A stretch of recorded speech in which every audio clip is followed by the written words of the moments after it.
All right. Hey, folks. Let's talk about Chicago-style citations. We will be looking at the bibliography today.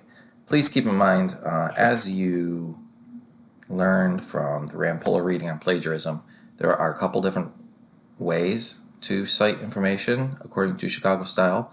There is the bibliography, that list that goes at the end of a paper, or in this case, a presentation.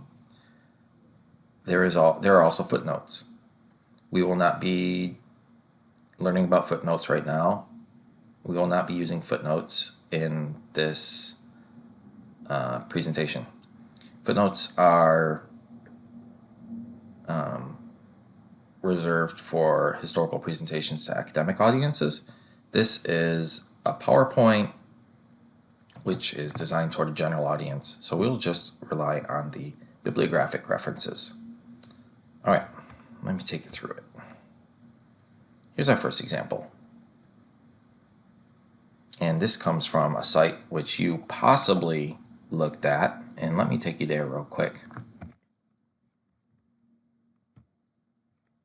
This is Ancient History Encyclopedia, an excellent source for a lot of reasons.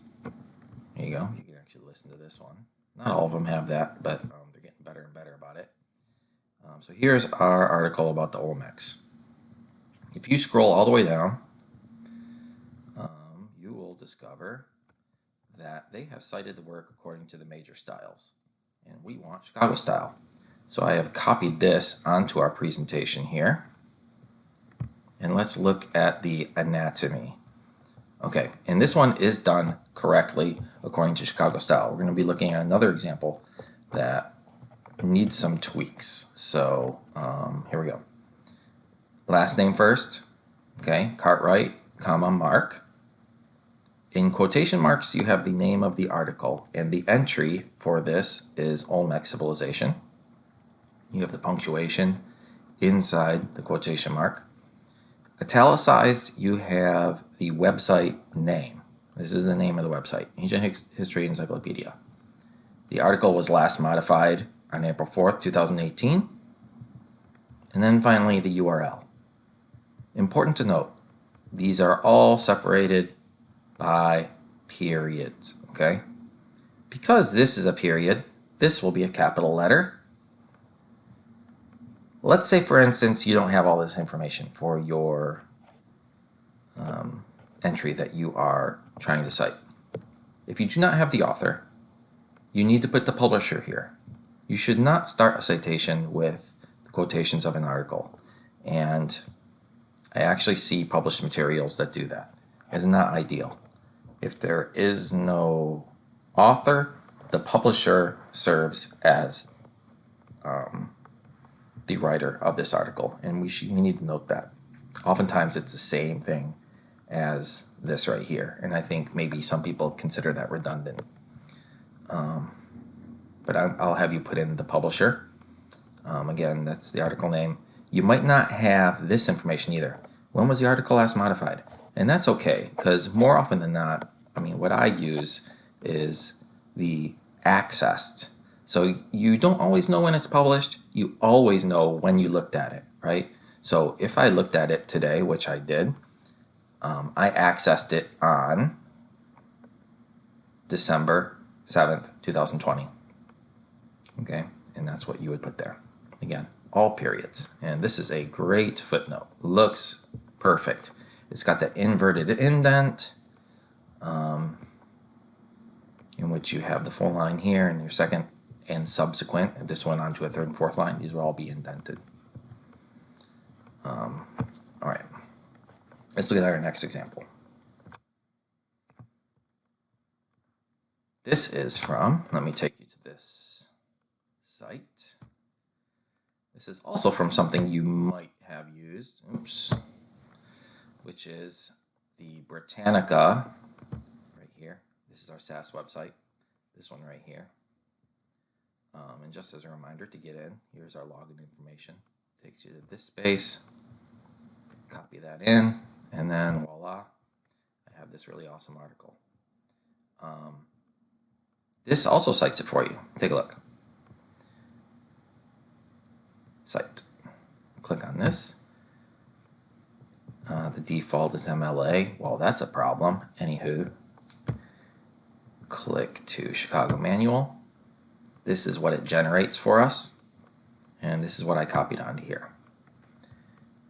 Okay, let's take a look, because you will actually discover some differences. We have the publisher, that's good. We have the article name, and I did confirm this. They don't capitalize the second C, and I don't really get that too much. I have accessed it on December 7th, so it populates that information for me. It generates that as I just look at it. And then you have the URL. You will discover a big difference with this one. This is separated by commas, not periods, which is significant because that makes this a footnote format, all right? In some cases, when you go to these sites, maybe a database in this case, could be a website, it generates for you, it often generates for you a Chicago style citation. It does not distinguish, this is the footnote, this is the bib. So in this case, we need to do a little working. And it involves, you would actually keep this because this is part of the publisher. But this is where we start to find problems. This needs to be a period. Because that's a period, this becomes a big A for accessed. And then right here we have a period. You don't have to capitalize the URL. And it needs to end in a period. This one ended in a period, right? Yeah. I don't know why they didn't do that. So this needs periods rather than commas to convert that to the bibliographic reference. All right. And this is another reason why I sort of steer clear of some of the generators. I can't think of them all, like EasyBib or BibMe or whatever these are.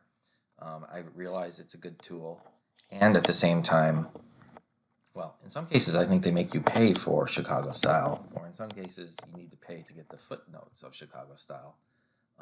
I just haven't had much success working with them. If you work with them and you can make it work, that's awesome. It's not something that I teach here. I think it's just easier to understand the components and write them out, or in this case, it provides it for you and you might need to do some tweaks, right? Because you know the components. You don't have to rely on a generator for that. All right. My little soapbox on EasyBib and BibMe and whatnot. Okay. Let's go to this example now. This is the last one. And I realize some of you might be relying on streaming devices or YouTube. So I have an example that shows you how to cite a YouTube video. And you should be able to see the components here. There are some new components as well. This is the name of the owner of the web page, Shapiro Library, period. This is the name of the video, interview with Professor David Gao, 3D printer gripper, ends in a period, and a quotation outside. What sort of a video is this? This is a YouTube video. Comma, all right, that's a little bit strange, right? And then this is the duration of the video. It's only 1:10. So YouTube video, 1:10, period. This is when it was published. And it's okay like this. I don't know why they didn't include last modified. I would suggest putting in last modified, December 19th, 2017, and then the URL, period. All right, which, yeah.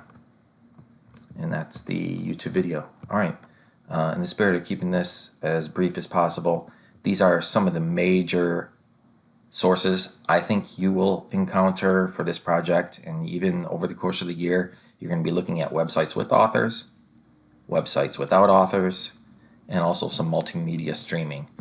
So these are the three real major ones and how to do them according to bibliographic style, which is our purposes for this project. All right. Thank you, team. Hit me up if you have questions.